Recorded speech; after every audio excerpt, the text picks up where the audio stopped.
Okay then, we got this curve in question 9, which has this equation, cubic, minus 2x cubed plus 3x squared plus 12x minus 5. We're asked to find the coordinates and nature of each of the stationary points. So let's get dy dx then here. Here's the question. Differentiate 3 comes down to be with the minus 2 to make minus 6. X to the 1 less than 3, which is 2. Plus, the 2 comes down to be with the 3 to make 6. X to the 1 power less, which is 1. Plus, x differentiates to 1 and there's 12 lots of that, so there's 12 lots of 1, which is 12, and the constant goes to 0. Let it equal 0 then. Looks like we've got a quadratic. Take out a minus 6, there's a minus 6 common all the way through. We'll be left with x squared for the first term.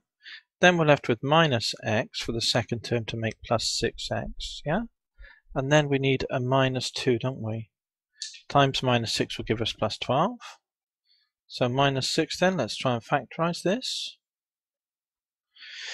X and x, it's got to be 2 and 1 if it factorizes, isn't it? And it's a minus there, so that would be a minus and that would be a plus. So that implies then, so x plus 1 equals 0, or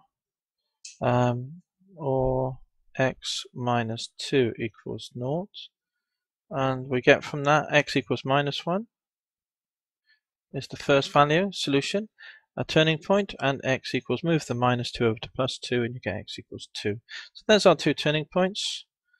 So we can do one of two things. We need to work out whether they're a max or min, and we also need to work out the y values, don't we, to get the coordinates. So find the stationary points. Yeah, so coordinates and get their nature. So let's just get their nature first then, shall we, with the second derivative while we're at it.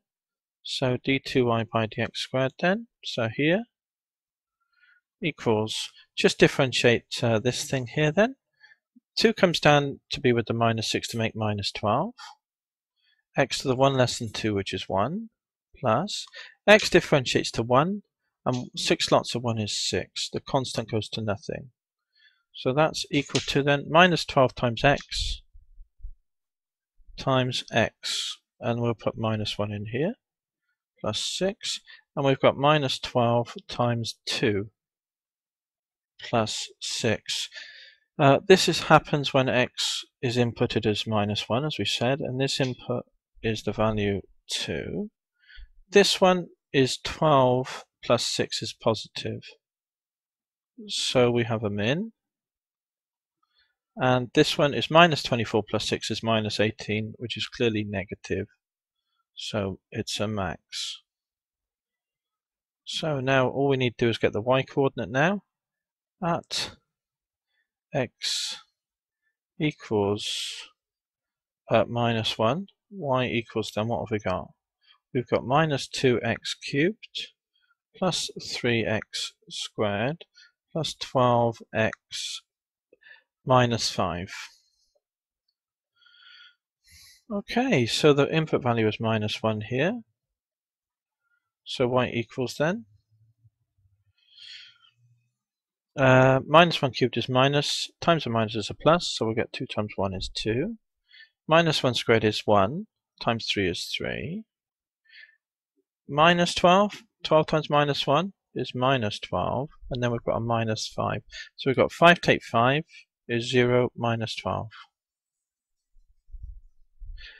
So at the next value then, x equals 2, wasn't it? Was the next value we wanted to find out.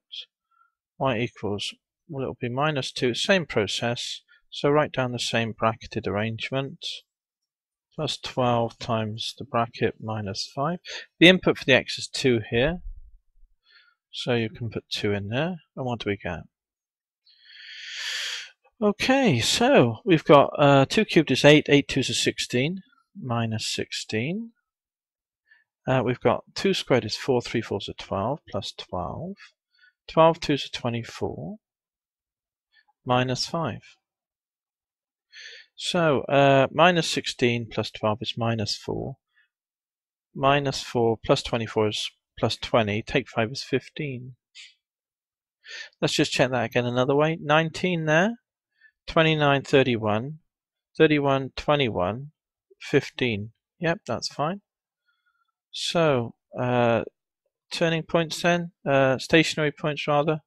Stationary points are the following. So when x was -1,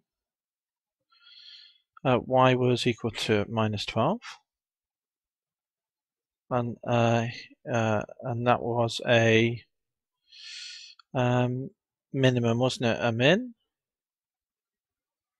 And we have the other value, which was when x was 2, and the y value in that case was 15. We have a max. And we probably want to do a sketch of this, but we'll probably see that in the next section just to confirm that we got it the right way around. Okay, great.